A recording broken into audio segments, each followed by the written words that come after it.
वो दिन था 25 जुलाई 2001, जब दिल्ली की संसद मार्ग पर स्थित अपने सरकारी आवास से बाहर निकलती सांसद फूलन देवी पर गोलियों की बौछार कर दी गई।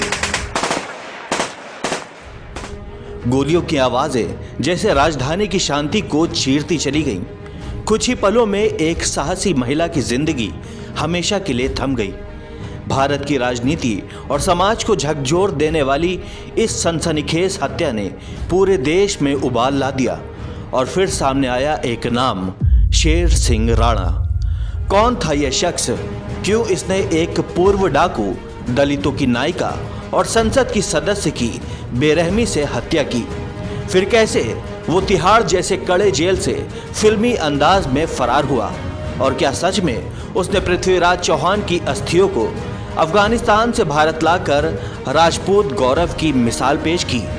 यह कहानी किसी काल्पनिक फिल्म से कम नहीं लगती, लेकिन ये एक हकीकत है। शेर सिंह राणा की हकीकत, जो एक हत्यारा, भगौड़ा और स्वघोषित देशभक्त के रूप में इतिहास में दर्ज हो चुका है। उत्तराखंड से दिल्ली की गलियों तक। शेर सिंह राणा का जन्म उत्तराखंड के रुड़की में हुआ था, एक साधारण राजपूत परिवार में। उनका असली नाम पंकज सिंह था। बचपन से ही उनमें राजपूत वीरता, इतिहास और गौरव को लेकर गहरी रुचि थी। लेकिन यह रुचि कब जुनून में बदल गई, यह शायद खुद राणा को भी नहीं पता चला। दिल्ली आकर वो राजनीति और सामाजिक गतिविधियों में शामिल हुए और धीरे धीरे ऐसे लोगों के संपर्क में आए जिन्होंने उनके भीतर चल रही बेचैनी को और हवा दी। उनका यह मानना था कि फूलन देवी ने 1981 में बहुचर्चित बेहमई हत्याकांड में राजपूत युवकों की नृशंस हत्या की थी और उसे माफ नहीं किया जा सकता।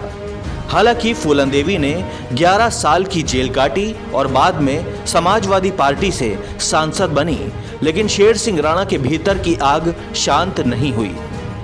फूलन देवी की हत्या, बदले की आग या जातीय युद्ध। 25 जुलाई 2001 को शेर सिंह राणा ने अपने साथियों के साथ मिलकर फूलन देवी की हत्या कर दी। बाद में गिरफ्तारी के समय उन्होंने साफ तौर पर कहा, यह बदला था, न्याय था उन राजपूत युवकों के लिए जिनकी फूलन ने हत्या की थी। उनकी यह टिप्पणी समाज में तीखी बहस को जन्म देती है। क्या यह न्याय था या निजी प्रतिशोध या फिर एक खतरनाक जातीय राजनीति? फूलन देवी, जिन्होंने बाल्यकाल में शोषण सहा, डाकू बनी, आत्मसमर्पण किया, जेल में समय बिताया और फिर राजनीति में आई, वो भारत की दलित नायिका थीं। लेकिन राणा की नज़र में वह सिर्फ एक हत्यारिन थीं जिसने उनके समाज की बेइज्जती की थी। उनकी गिरफ्तारी के बाद पूरे देश में बवाल मच गया।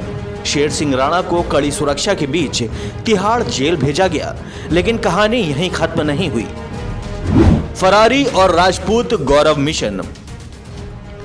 तिहाड़ जेल से भागना आसान नहीं होता, लेकिन शेर सिंह राणा ने यह भी कर दिखाया। 17 फरवरी 2004 को वो पुलिस को चकमा देकर फरार हो गए। भागने की ये कहानी किसी बॉलीवुड फिल्म से कम नहीं थी। उन्होंने फर्जी दस्तावेजों का इस्तेमाल किया, पुलिस अधिकारियों का वेश धारण किया और फिर ऐसे गायब हुए जैसे गधे के सिर से सींग। इसके बाद जो उन्होंने किया वह उन्हें अपराधी से आंदोलनकारी की छवि में बदलने की कोशिश लगती है। राणा ने दावा किया कि उन्होंने पृथ्वीराज चौहान की अस्थियों को अफगानिस्तान के गजनी से भारत वापस लाने के लिए अफगानिस्तान की यात्रा की। उन्होंने कहा कि यह उनके राजपूत स्वाभिमान का हिस्सा था। उन्होंने उस भूमि पर जाकर खुदाई की, अस्थियों को खोजा और भारत लाकर हरिद्वार में उनका सम्मान पूर्वक अंतिम संस्कार किया। हालांकि उनके इस दावे पर इतिहासकारों और सरकारों ने सवाल उठाए, लेकिन यह घटना उनके समर्थकों के बीच उन्हें राजपूत गौरव के प्रतीक के रूप में स्थापित कर गई। गिरफ्तारी और मुकदमा। लगभग 2 साल बाद शेर सिंह राणा को कोलकाता से गिरफ्तार किया गया। इसके बाद उनका मुकदमा चला और 2014 में दिल्ली की एक अदालत ने उन्हें फूलन देवी की हत्या में दोषी पाया। उन्हें आजीवन कारावास की सजा सुनाई गई, लेकिन वो जेल से पैरोल पर बाहर आते रहे और इस दौरान उन्होंने खुद की एक किताब भी लिखी, जेल डायरी, तिहाड़ से अफगानिस्तान तक। इस किताब में उन्होंने अपने सफर, फूलन की हत्या, भागने की योजना और अफगानिस्तान यात्रा का वर्णन किया है। राजनीति में वापसी की कोशिश और विवाद।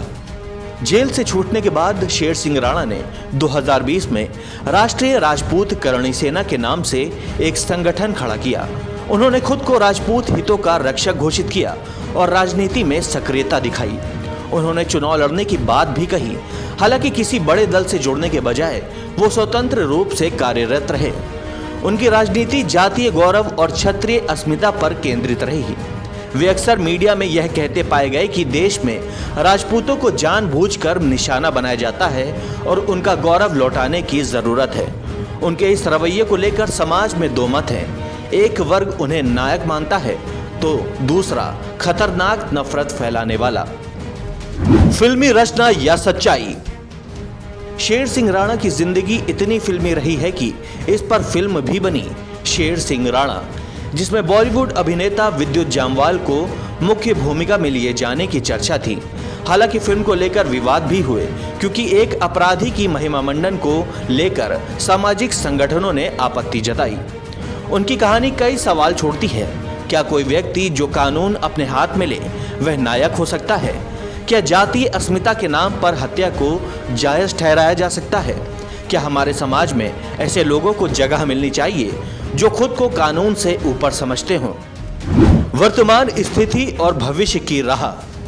आज शेर सिंह राणा जेल से बाहर हैं और सार्वजनिक जीवन में सक्रिय हैं।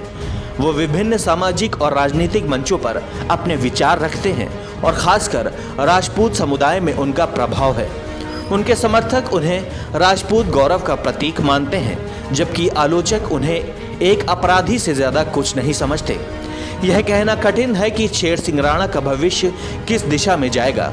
क्या वे किसी मुख्य धारा की पार्टी में शामिल होंगे? क्या वो किसी बड़े जन आंदोलन की शुरुआत करेंगे? या क्या उनका नाम केवल इतिहास के पन्नों में एक सनसनीखेज अपराध के रूप में ही रह जाएगा? शेर सिंह राणा की कहानी भारत के उस अंधेरे यथार्थ की कहानी है जहां कानून, जाति, राजनीति और व्यक्तिगत प्रतिशोध आपस में गुत्थम गुत्था हो जाते हैं। यह कहानी सिर्फ एक व्यक्ति की नहीं बल्कि एक समाज की भी है जो अपने अस्मिता, न्याय और प्रतिशोध के बीच भटक रहा है। राणा के जीवन में फूलन देवी की हत्या एक निर्णायक मोड़ थी, लेकिन उससे भी बड़ा मोह वह रहा जब उन्होंने खुद को राजपूत गौरव के प्रतीक के रूप में गढ़ना शुरू किया। वो इतिहास के पन्नों में एक विवादित व्यक्तित्व के रूप में दर्ज हो चुके हैं। एक ऐसा नाम जो अपराध और अस्मिता दोनों की सीमाओं को धुंधला कर देता है।